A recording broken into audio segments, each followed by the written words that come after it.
Have you heard about like the passport bros? What's your opinion on that? It's a movement that's happening right now. A lot of guys are doing that, and I just want to know what you think about that. Okay, so guys are going to other countries to find a woman? Yes.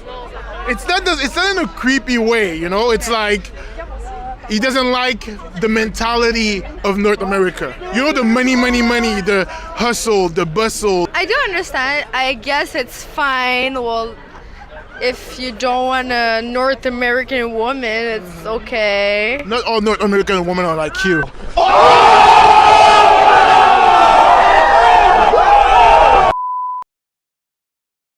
This message is for the passport bros.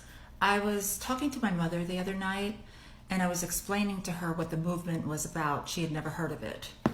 And, you know, after I gave her the explanation of why men are leaving westernized countries to find wives elsewhere, or even love elsewhere, or dating elsewhere, she said, oh my God, you know, I have a friend, her son is doing that very thing and basically having the best time of his life. He is dating the most beautiful, wonderful women that treat him the way women used to treat men. He meets their families, and the families absolutely adore him. They shower him in food and cakes and pies, very kind and loving and open to him, very unlike a lot of situations you find here in the United States. There's one woman in particular that he's more serious about now, and she washes his feet. I know that might sound extreme, but why shouldn't you wash someone's feet that you care about? She does his laundry. She's friendly, fit, and fun. All of that stuff that U.S. women, you know, claim is subservient or demeaning, or you shouldn't do that for a man. I mean, it sounds insane. So my mom was saying that he is just so happy and having such a wonderful time over there. You know, he doesn't want to get married right now, and why should he? You don't have to become a passport bro just to go over and snag a wife. Maybe you just want to date for a while and have a positive dating experience before you find the woman of your dreams. So I support this 100%. If I had a son, this is exactly what I would tell him to do.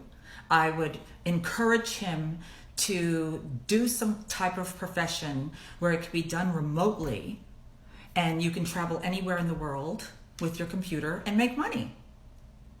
So I think it's wonderful, and I support the Passport Bro movement 100%. And if anyone ever needs a letter of reference, hit me up. Oh, have you heard of passport bros? What is a passport? Okay, passport bros are men that are so fed up with Western women because we're all apparently so woke and so terrible, and Western women don't want to be wives, that they are now going to other countries to find wives. Wife material. That's like which countries? Southeast Asia, the Philippines, the Dominican Republic. So it's like the opposite of the mail order bride. Yes, like, exactly. Okay. So a lot of these men get remote jobs.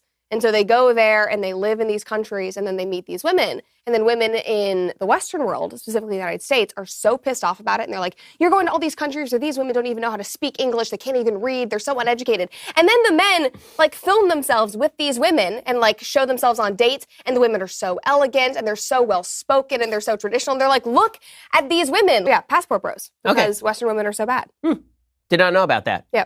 I mean, that's why I'm here.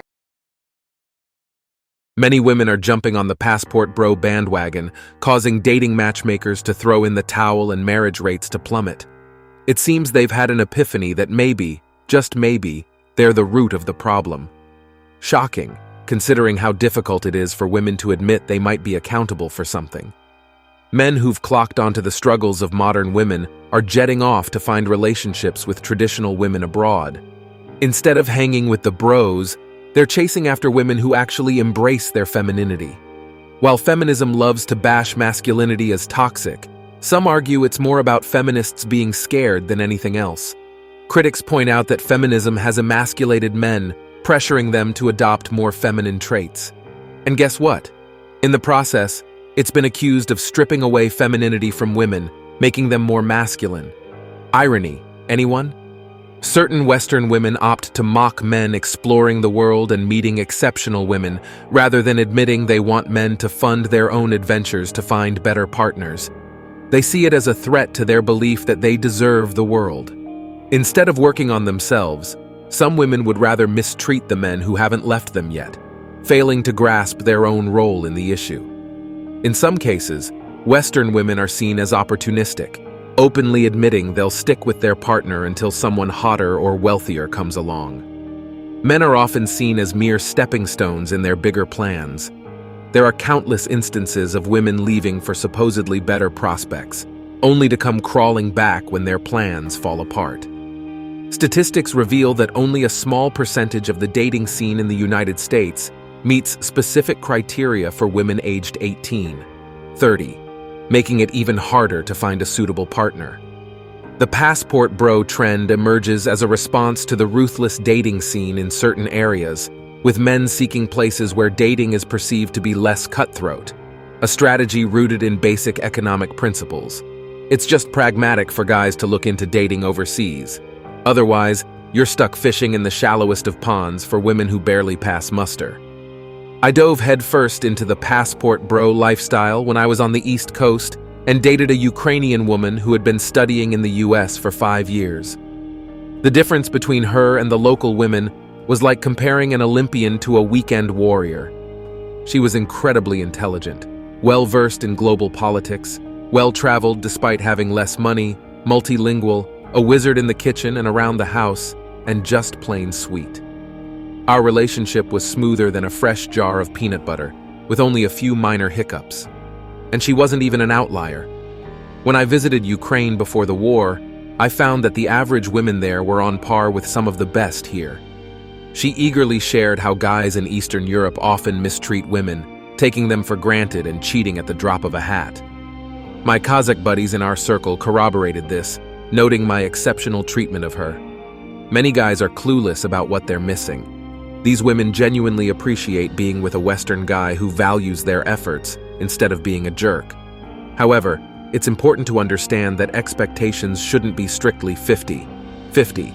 You need to step up and be a solid partner in the relationship. Personally, I prefer jetting off instead of dealing with the dismal local odds. As a lawyer with a hefty income and Midwest living costs, I can swing supporting a stay-at-home mom. That's a crucial aspect of the whole passport bro lifestyle in America. If you go down this route, your partner needs to be smart enough to handle homeschooling, running the household, and managing the kids' social lives. It's more intricate than most people realize. Women used to gripe when guys found partners from different places, whether it was a different neighborhood, town, nearby country, or halfway around the globe. Social media has only cranked up the volume on these complaints, shining a brighter spotlight on their discontent. However, if foreign women in various locations are being exploited by passport bros, why do only Western women voice concerns? Non-Western women, who are also victims of exploitation, rarely speak out. Instead, it remains a realm of rumors and gossip from third parties. Regardless of the actual situation, women seem to have a default setting of dissatisfaction, as if it's hardwired into their behavior. In today's culture, complaining seems to be an effective strategy for women, granting them not only what they're asking for, like shutting down someone they dislike or getting special treatment without the effort men put in, but also love and support from other women who applaud their grievances, often being hailed as stunning and brave. This perpetuates a never-ending cycle of positive reinforcement through complaints. This pattern explains why most of the issues women complain about, regardless of the apparent subject, tend to follow this tiresome script. I deserve to have a traditional wife. They want to go be a passport bro. And I'm like, bro, you're fat, you're broke, you don't deserve a traditional wife. You need to level up. The same way they want a traditional girl. The girl, she's going to be way more traditional back in my country. So trust me, she's not marrying you for love, she's marrying you for your green card. So, are you against passport bros or? I understand the fundamentals of it for those who have done everything in life to make sure they are a man. But if you're not a man, I don't think you deserve that, honestly. If you don't have your life together, what makes you think you know how to appreciate a traditional wife? If some other guy who's living here who's never had an idea of what a male figure is in his life, he's going based off of whatever little content he picks from the internet, He's saying, well, I want a traditional wife, but therefore he doesn't even have like a credit score. He doesn't even have like his life in check. He's still driving the hoopty from high school. But you want a traditional girl. Like, what happens when you bring that girl over here? You're gonna basically make her a Western woman, and she's gonna realize like this guy really doesn't have his shit together. Now she's gonna cheat on you. Western women are often seen as treating men like mere sperm donors. Take my sister's friends, for example. After spending their 20s in a carousel of casual encounters, they hit 30 and suddenly realized that the good guys were either taken, uninterested, or had long given up on pursuing them. The whole, if you can't handle me at my worst, you don't deserve me at my best mantra? Yeah, it's considered one of the worst philosophies to instill in people. Despite whining about their inability to find decent guys, Western women continue to go on dates with sketchy, aggressive, or downright hostile individuals, often under the delusion that they can change them. This cycle persists until they land themselves in sticky situations, like unintended pregnancies or hospital stays. The cycle seems never-ending. Phrases like, "You're cool, but I'm waiting for the one," are just another way of saying the same thing. It's like these women have been brainwashed into thinking they deserve a supermodel or a Hollywood star. But hey, that's their problem, right? Meanwhile, men seem to be finding more happiness with traditional foreign brides. As long as Western men are happy, who cares about the women's perpetual dissatisfaction? And that's it for today on Sigma Traits. Make sure you hit that like button, smash that subscribe button, and don't forget to ring that notification bell. Support this channel through membership. You can also support through PayPal link in the description. Let us know your thoughts in the comments below. See you all tomorrow.